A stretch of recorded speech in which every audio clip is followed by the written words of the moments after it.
Bienvenue dans OIA appliqué à Luc 10, le troisième et dernier volet de notre série où on applique à la parabole du bon samaritain qu'on trouve dans l'évangile de Luc, chapitre 10, versets 25 à 37, la méthode OIA. OIA pour observation, interprétation, application. Sauf qu'entre le moment où j'ai commencé la série et le moment où je la finis, au GBU, on est passé de la méthode OIA à la méthode COCA. On est passé d'observation, interprétation, application à contexte, observation, compréhension, application. Donc en fait, c'est la même chose. C'est juste que maintenant, je vais dire COCA au lieu de OIA parce que je suis corporate. Mais ça ne change rien, c'est la même chose, c'est la même méthode. Maintenant, si vous n'avez pas vu la première et la deuxième partie où je disais encore OIA, allez les voir. Parce que ça sert pas à grand chose de regarder celle-ci. Allez vite les regarder, j'ai mis les liens en description. Si c'est trop long de tout regarder, mettez en vitesse x2 et ça ira. Voilà, c'est bon? Vous êtes au taquet? Rappelez-vous, on avait vu que derrière la parabole du bon samaritain, il y a toute une réflexion sur le lien entre le commandement d'aimer Dieu et le commandement d'aimer son prochain, qui était issu du débat entre Jésus et le spécialiste de la loi. Maintenant, on arrive à l'aboutissement de toute notre réflexion, l'application. Après avoir observé, compris le texte, on va se poser la question, et alors, qu'est-ce que ça change? Qu'est-ce que ce texte a à me dire pour moi qui vis près de 2000 ans après son écriture? Comment puis-je m'approprier son message? Un des gros défis de cette phase d'application, c'est que le texte n'a pas été écrit directement pour nous, mais en l'occurrence dans Luc pour un certain Théophile, et on apprend ça au tout début de l'évangile.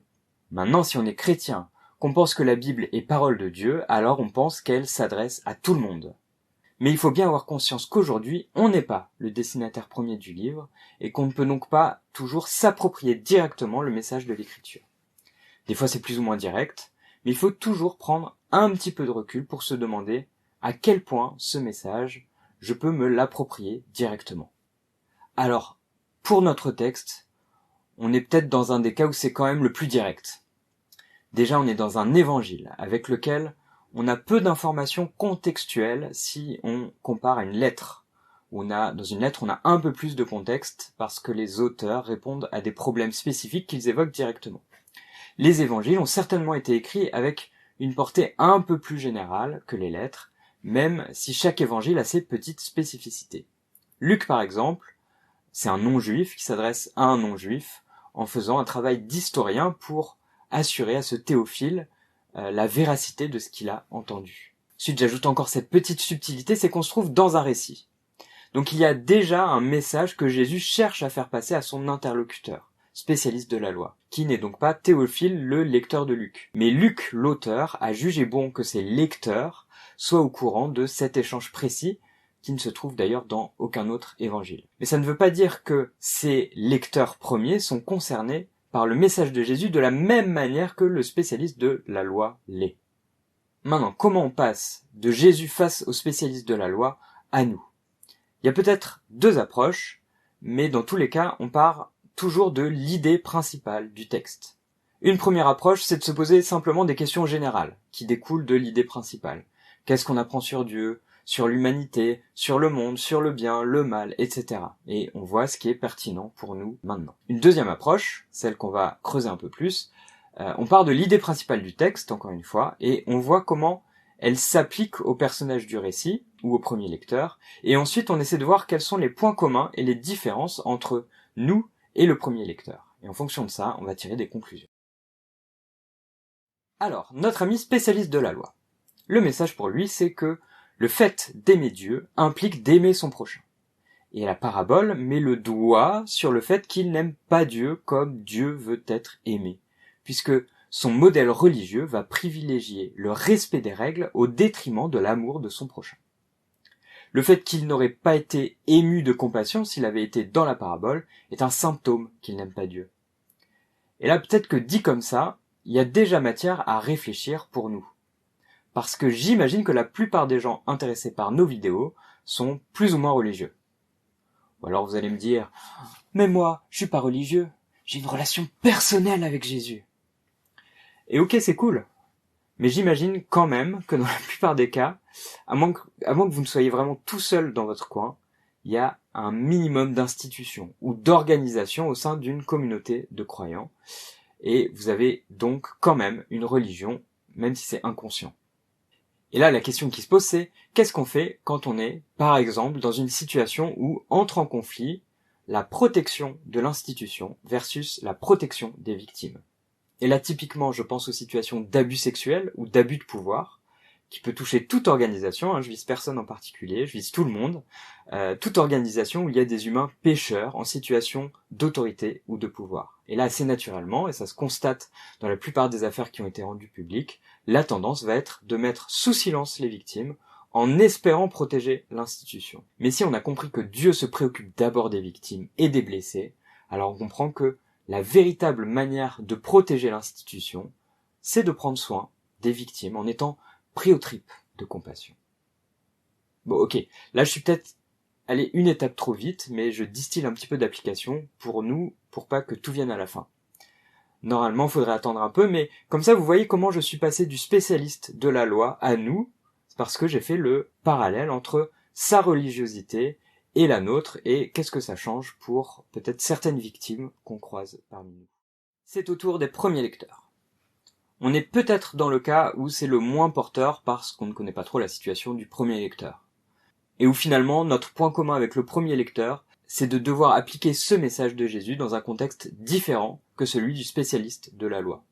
Mais on peut quand même spéculer. La vraie religion consiste à aimer les personnes, parce que Dieu aime les personnes, quelles qu'elles soient. Ça devait avoir une résonance particulière à une époque où on avait moins l'habitude que Dieu soit accessible aux non-juifs, parce que Jésus-Christ est mort pour les juifs comme les non-juifs. Et donc il fallait faire attention au modèle religieux juif légaliste de l'époque, qui était peut-être encore influent pour les premiers chrétiens, avec cet accent mis sur l'obéissance à la loi. Maintenant, chers amis et chers illustres inconnus, le moment est venu. Le moment est arrivé de passer à nous, avec plus de détails. Le message central du texte, finalement, il est assez général. Il peut s'appliquer quasi tel quel, car il a une portée assez universelle. Nous sommes appelés à aimer notre prochain.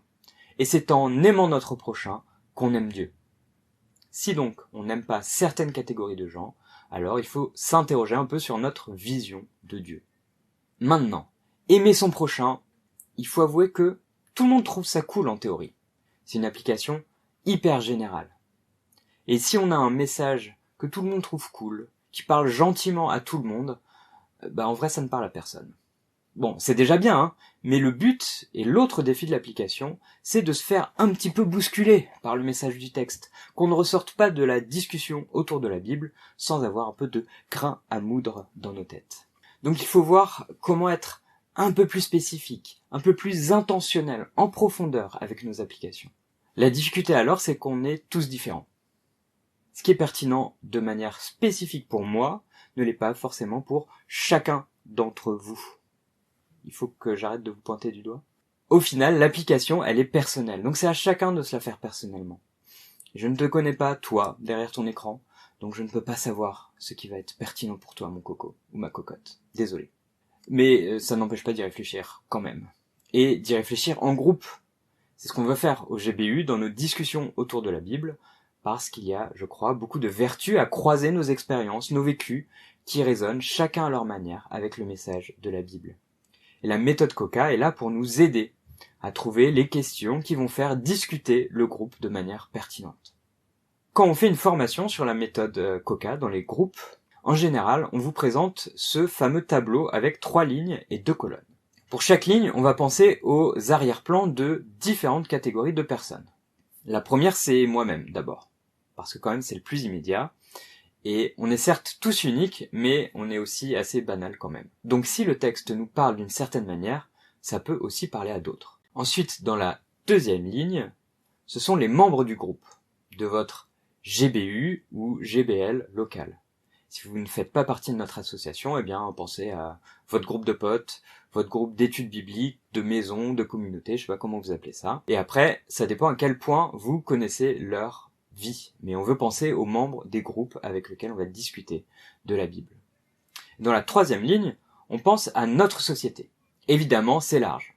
On pense à tous les courants de pensée, tous les comportements, tous les phénomènes populaires qu'on rencontre autour de nous. Et je trouve que cette dernière catégorie, elle est particulièrement importante parce qu'on fait tous partie de notre société.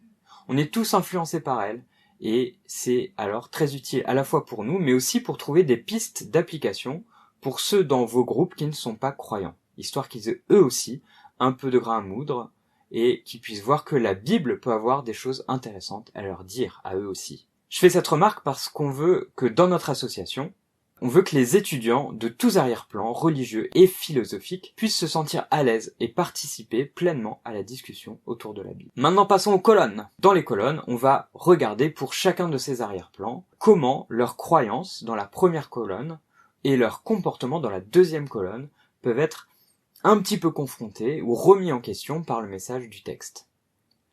Je dis ça, mais je souligne en même temps que les applications, c'est pas forcément que du négatif. C'est pas forcément que des remises en question, ça peut être qu'est-ce qui nous enthousiasme, qu'est-ce qui nous motive à continuer, à persévérer dans tel comportement ou telle croyance. Mais les remises en question, le fait d'être bousculé, c'est cool.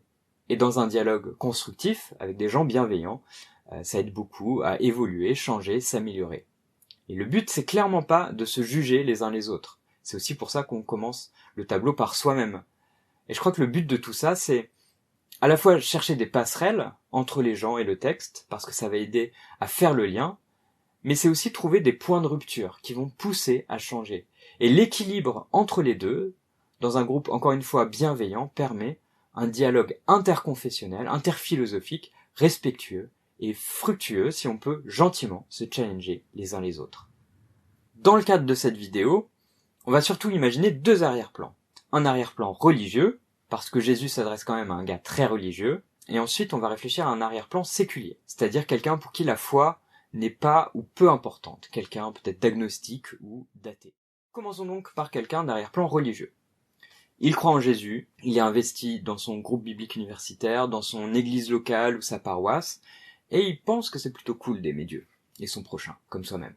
Après tout, c'est vrai que Jésus l'a dit, donc c'est cool. Maintenant, c'est pas parce qu'il le pense en théorie qu'il le vit en pratique. L'application qui est bien souvent la première à sortir, c'est qu'on est appelé à aimer tout le monde. Et on le voit avec l'utilisation par Jésus d'archétypes opposés. Un samaritain ému de compassion pour un juif, qu'il est selon les normes culturelles censé détester. Ce samaritain à contre-courant, Jésus nous pousse à le prendre en modèle avec son « va et fais de même ». Cet homme blessé, qui est-il? Quelqu'un de bien? Quelqu'un de mauvais? On ne sait pas. Le texte le présente littéralement comme un quelconque homme. La seule chose qui le caractérise, c'est d'être à moitié mort. Donc c'est impossible pour le Samaritain de savoir a priori si c'est quelqu'un de bien ou pas. Son attitude envers lui ne peut pas se baser sur un quelconque mérite ou démérite de la part de l'homme blessé. C'est par pure humanité. Il voit quelqu'un dans le besoin, donc il l'aide, point. Sans se demander, est-ce que c'est un ami, un ennemi, est-ce qu'il mérite d'être aidé ou pas. Donc quand vous voyez quelqu'un qui est dans le besoin, c'est quoi toutes les questions que vous vous posez pour déculpabiliser de ne rien faire? Faites-en la liste. Et puis déchirez-la parce que toutes vos raisons sont bidons. L'autre question qui va alors avec, c'est qui sont pour nous nos juifs et nos samaritains? Comment les identifier? Quelles sont les catégories de gens qui ne nous émeuvent pas de compassion? C'est très simple de les identifier. Qui sont les personnes qui vous font changer de trottoir quand vous les croisez? Pour qui est-ce que vous estimez que c'est pas la peine d'être aimé? Pour qui est-ce que vous vous dites, ok, lui il est pécheur, on est tous pécheurs, Dieu aime les pécheurs mais pas le péché. Mais par contre pour lui vous vous dites, oh non quand même, là c'est too much, on va pas accepter qu'il s'assoie sur les bancs de l'église. Soyons cohérents. Si Dieu m'accepte moi, il peut accepter tout le monde. Peut-être que je suis mal à l'aise avec certaines personnes, mais Dieu, lui, n'est mal à l'aise avec personne. Et donc là, rien que comme ça, il y a pas mal de matière à réflexion. Mais encore une fois, si on s'arrête là, on passe à côté du lien entre l'amour de Dieu et l'amour du prochain. J'avais déjà commencé à aborder le sujet, mais on peut continuer d'approfondir ce qui me semble être la clé du texte. Comment nos systèmes religieux, notre piété, notre spiritualité peut nous freiner dans notre amour pour notre prochain? Vous allez peut-être me dire, non, moi je suis pas légaliste, et ce qui compte, c'est ma foi, mon zèle pour Dieu, et pas les règles. Et je vous dirais, en fait, c'est exactement le genre de motivation qu'avait quelqu'un comme le spécialiste de la loi. Rappelez-vous ce que j'avais dit sur l'idéal de pureté. Ils avaient un tel désir de proximité avec Dieu qu'ils faisaient tout ce qu'ils pensaient pouvoir faire pour enlever les barrières entre eux et Dieu. Dans leur cas, c'était l'impureté, qui passait par l'obéissance à certaines règles de pureté. Mais c'est d'abord leur zèle pour Dieu qui les y poussait, et qui les poussait donc à se focaliser sur eux. Comment est-ce que vous vous focalisez uniquement sur vous ? Il me semble que dans nos milieux qui se veulent très spirituels, on est parfois tellement focalisé sur sa sanctification personnelle, sa croissance spirituelle, qu'on en oublie les autres. Et on peut alors bifurquer dans une approche très consumériste de la foi et de l'Église, où on vient dans une rencontre chrétienne pour recevoir plein de choses, une parole, une expérience spirituelle forte, et qu'on oublie qu'on est aussi là pour donner, et pas que pour recevoir. Que l'Église se construit par l'édification les uns les autres, que le modèle de relation au sein de communautés croyantes, c'est le service et le don de soi, plutôt que le « et moi ». À ça, on peut aussi ajouter le piège de l'activisme religieux. L'activisme religieux, c'est « je sais qu'en théorie je suis sauvé par grâce, mais en pratique, pour tout un tas de raisons, je pense que je ne suis jamais assez bien, assez à la hauteur. Donc je cherche à compenser en étant très actif, parce qu'en fait je cherche toujours l'approbation de Dieu. » Et ce qui est très pernicieux, c'est qu'on va avoir quelqu'un de très actif, peut-être très à l'écoute, très serviable, très moteur dans une communauté, mais qui en fait s'autodétruit parce qu'il n'est jamais assez bien, parce qu'il n'accepte pas la grâce. Vous vous retrouvez quelque part ? Bah c'est cool. Discutez-en avec vos potes alors. Ensuite, réfléchissons à notre société, avec un arrière-plan séculier. Dans notre société, il me semble, autant l'idée d'aimer Dieu c'est plutôt nul, autant l'idée d'aimer son prochain, c'est peut-être un petit peu idéaliste, mais c'est plutôt cool. Et il me semble qu'on trouve ça cool parce qu'on est encore très empreint dans notre culture des idées des Lumières et, par exemple, de la Déclaration des droits de l'homme et du citoyen. Tous les hommes naissent libres et égaux en droit, et ce qui implique qu'il y a une dignité intrinsèque, naturelle à tout être humain. Et si on a tous cette dignité, alors on est tous aimables. Et parce qu'on estime que cette dignité est universelle, ça veut dire qu'il y a un impératif éthique de fraternité qui s'impose à tout être humain. Et en fait, là, on n'est pas très loin de la notion d'amour biblique qui se concrétise au sein d'une grande fraternité. Liberté, égalité, fraternité. Mais il me semble que la question que pose notre texte, c'est quel est le fondement de l'amour pour les autres, de l'amour fraternel ? En quoi la dignité de tout être humain est alors universelle ? Et ce n'est pas parce qu'un groupe de gars au XVIIIe siècle l'a déclaré que c'est le cas. Et cette question, sans trop qu'on en tire toutes les conséquences, elle se pose de nos jours. Par exemple, avec l'antispécisme, dans le débat vegan. Ce débat, il pose la question de la dignité humaine, en disant « Au nom de quoi seuls les humains sont intrinsèquement dignes d'avoir des droits ?» Pourquoi pas tous les êtres vivants, pas tous les êtres sensibles ?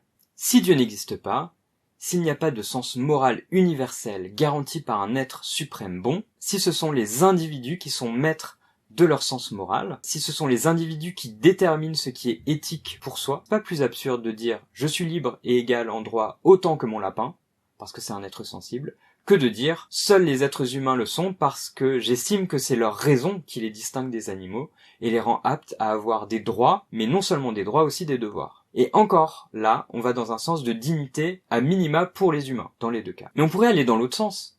S'il n'y a pas un bien qui nous dépasse individuellement, alors ce n'est pas absurde de penser que seuls certains êtres humains sont dignes de certains droits. Et que peut-être certains sont plus dignes que les autres. Et je n'ai même pas besoin de prendre comme exemple les régimes totalitaires que vous pouvez imaginer très vite, qui ont commencé par dédignifier certains humains, une partie de la population, de les considérer comme pas dignes au même titre que les autres pour commencer à les déplacer puis les exterminer. Aujourd'hui, en France, on se demande si tous les êtres humains sont dignes de recevoir une couverture médicale universelle. Est-ce qu'il ne faut pas limiter la dignité d'un être humain à ce qu'il apporte à notre société ? Au nom de quoi un être humain est digne d'être aimé, d'avoir des droits ? L'idéal républicain ? Au nom de quoi cet idéal est meilleur que l'idéal financier. À un niveau plus philosophique, il me semble que ces questions se posent parce qu'il y a deux idéaux profondément ancrés dans notre société, qu'on essaie de maintenir en même temps alors qu'ils sont intensément incompatibles. Il y a l'idéal de liberté, issu des Lumières, dont j'ai déjà parlé, et il y a le déterminisme matérialisme issu du darwinisme. Oui, ça fait beaucoup de isme. Si on est juste un tas de molécules, nées du hasard qui n'en est pas vraiment un, mais un système de causalité très complexe qui fait que nos ressentis, émotions, aspirations sont juste des messages chimiques dans notre système nerveux. En quoi mon tas de molécules est plus digne que le tas de molécules de l'amas de fumier dans le champ voisin? Au nom de quoi on est digne plus qu'un tas de fumier? Et si ces considérations philosophiques vous dépassent, autour de nous, très concrètement, le principe qui règne dans les relations, c'est « j'aime les gens qui méritent mon attention ». Ou alors, dans nos tendances hyper individualistes, j'aime les gens s'ils m'apportent un bénéfice quelconque. Bien-être, des émotions positives, etc. Mais s'ils ne m'apportent rien, alors je m'en débarrasse. Ce qui aboutit finalement à devenir très exigeant vis-à-vis des autres, et très peu par rapport à nous-mêmes. Parce qu'on est vite poussé à clore des relations. D'un côté, il faut s'accepter tel qu'on est, avec nos défauts, mais les autres, on n'accepte surtout pas leurs défauts, parce que quand même, ils sont négatifs. On devient tellement tourné sur soi, qu'on peut se demander si finalement on est si digne que ça d'être aimé. Au nom de quoi on est digne d'être aimé. Alors le message du bon samaritain, c'est que notre dignité d'être aimé, elle nous vient de Dieu. Dieu nous aime, qu'on le mérite ou pas. Et c'est pour ça que on est poussé à nous aimer aussi les uns les autres, qu'ils le méritent ou pas. Si on veut explorer cette question de la dignité, il y a d'autres textes qui l'expliquent un petit peu plus. Typiquement, il y a le récit de la création dans Genèse, qui explique que la dignité de l'homme vient du fait d'être créé en image de Dieu et d'être le fruit d'une intention divine supérieure qui nous appelle à vivre en harmonie avec lui, en prenant soin les uns des autres et de la création. On apprend que le fait d'être rejeté de Dieu, on apprend aussi que le fait d'avoir rejeté Dieu n'enlève pas le fait d'être créé à son image, qu'on mériterait précisément de ne plus être aimé, mais que Dieu cherche à nous sauver malgré tout, et que c'est donc en nous appuyant sur lui qu'on peut aimer les autres, voire même nos ennemis. Mais en tout cas, la parabole du bon samaritain nous pousse à nous interroger sur ce lien entre l'amour de Dieu et l'amour du prochain. Et vous voyez, il y a de quoi dire, et encore, ce ne sont que des pistes. Mais je pense qu'il y a de quoi lancer des discussions avec tout ce que j'ai soulevé, alors je m'arrête là. Maintenant, c'est votre tour. Faites des DAB, des discussions autour de la Bible, dans vos groupes bibliques universitaires, dans vos groupes bibliques lycéens, avec le bon samaritain, et avec tous les textes de la Bible. J'espère que ces 3 petites vidéos vous auront donné un petit aperçu utile et concret de notre méthode COCA, pour comprendre un texte de la Bible et apprécier sa pertinence, que ça vous aura fait découvrir ou redécouvrir cette parabole sous un jour nouveau, et que ça vous aura donné envie d'appliquer tout cela à d'autres textes de la Bible. Alors, à bientôt pour d'autres découvertes de l'écriture sur creusonslabible.fr.